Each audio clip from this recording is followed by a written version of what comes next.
Hello guys, আসসালামু আলাইকুম। আশা করি আপনারা সবাই ভালো আছেন, সুস্থ আছেন, সুন্দর আছেন। আমি আবার আপনাদের মাঝে উপস্থিত হয়েছি একটা ছোট্ট গল্প করার জন্য। তা হলো, দায়িত্ব জিনিসটা বড়ই অদ্ভুত। যে পালন করে সে সবার কাছে দোষী হয়, আর যে এড়িয়ে চলে সে সবার কাছে ভালো হয়। কথাগুলো যদি ভালো লেগে থাকে সাবস্ক্রাইব করে বেল বাটনটা টিপে দিন, বেশি বেশি শেয়ার করুন, লাইক দিন। মানুষের জীবনের দায়িত্ব এই জিনিসটা অনেক কঠিন। যে দায়িত্বটা পালন করে তার দায়িত্ব পালনে যদি সামান্যতম ভুল হয়, ত্রুটি হয়, তাহলে কিন্তু সে সবার কাছে দোষী হয়ে যায়।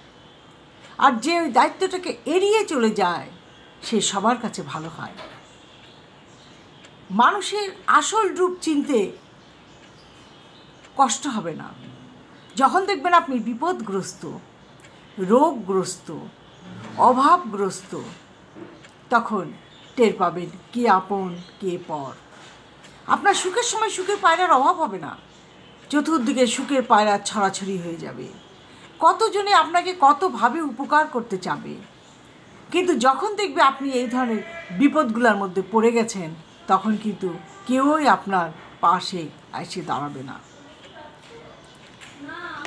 কে আপন কে পর আপনি তখনই তাদের চিনতে পারবেন।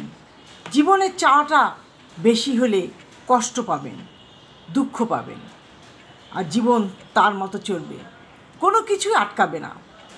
জীবনের চাওয়া পাওয়াটা যদি বেশি হয়ে যায় তাহলে আপনি দুঃখ পাবেন, কষ্ট পাবেন। কারণ যা চাবেন তা পাবেন না, আর যা পাবেন তা চাবেন না। জীবন তার মতো করেই চলে যাবে, কোনো কিছুতে আটকে থাকবে না।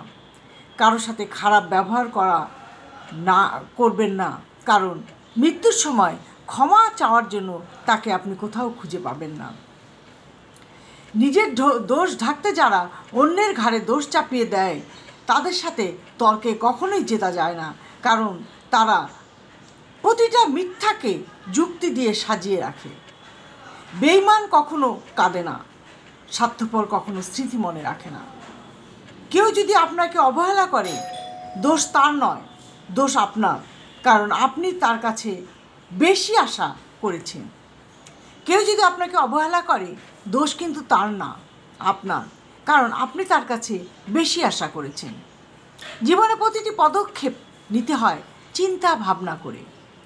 কেউ যদি দ্রুত গতিতে পদক্ষেপ নেওয়ার চেষ্টা করে তাহলে সেই পদক্ষেপে ভুল ভ্রান্তি আসবেই, আর সেই ভুল ভ্রান্তির জন্য আপনি নিজেকে দায়ী করবেন না, দায়িত্ব করবেন তাকে যে আপনার এই ভুল ভ্রান্তি মধ্যে আপনাকে ফেলে থুয়ে চলে গেছে। মানুষের জীবনে ভুল হয়, কিন্তু সেই ভুল সংশোধন করার কেউ থাকে না। সংশোধন নিজেকেই করতে হয়। ভুল ধরিয়ে দেওয়ার লোকের অভাব নেই, কিন্তু ভুলটাকে সংশোধন করে দেওয়ার লোকের যথেষ্ট অভাব রয়েছে। পৃথিবীটা অনেক সুন্দর, এখানে সুন্দর মনের মানুষের অভাব। যার কাছে যাবেন দুঃখের কথা বলতে, সে হাসবে। আপনার দুঃখে আপনি নিঃশ্বাস নিতে পারছেন না, আপনি কাঁদেন বসে বসে, কিন্তু অন্যের কাছে দুঃখের গল্প করবেন না, কারণ সে আপনার দুঃখের গল্প শুনবে, দুঃখে সাহায্য করবে না। পৃথিবীর নিয়মটাই হলো এই। সেই জন্য বলছি, দুঃখের সময় নিজে দরজা লাগিয়ে কাঁদুন। দরজা খুলে দিবেন, যে দরজার বাইরে থাকবে তার সামনে কাঁদবেন না। যাকে আপনি দুঃখের চোটে মনের কথা খুলে বলতে যান, সেই হবে আপনার বিপদ, কারণ সে আপনার সব কথা শুনে আরও 10 জনের কাছে বলে বেড়াবে, আর সেই 10 জন তখন দুঃখটা কেন পেয়েছেন, কী কারণে পেয়েছেন, কে দিয়েছে, নানান প্রশ্নে আপনাকে জর্জরিত করে দিবে। তাই বলছি, দুঃখে কাঁদেন, কিন্তু একা একা, কারো সামনে না। পৃথিবীতে মানুষকে বিশ্বাস করা কঠিন। কেউ হয়তো আপনার সাথে বন্ধুত্বের খাত বাড়িয়ে দিয়ে আপনার কাছে চলে আসলো, সেই যে আপনাকে তার উল্টা পিঠটা দেখাবে না, তার কি নিশ্চয়তা আছে? মানুষের জীবনটা বড় কঠিন। জীবনটাকে চালাতে হয় নিজের বুদ্ধিতে, নিজের তরিকাতে, অন্যের বুদ্ধিতে নয়। মানুষের বুদ্ধিতে নিজেকে জড়ালে সবসময় বিপদগামী হবেন। বিপদ থেকে উদ্ধার পাওয়ার কোনো রাস্তা আপনার থাকবে না। তাই বলছি, সাবধানে থাকবেন এবং সব কিছু নিজের নিয়ন্ত্রণে রাখবেন।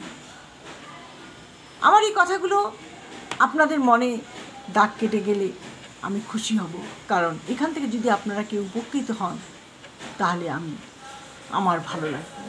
আজ এ পর্যন্ত। ভালো থাকেন, সুস্থ থাকেন। আল্লাহ হাফেজ।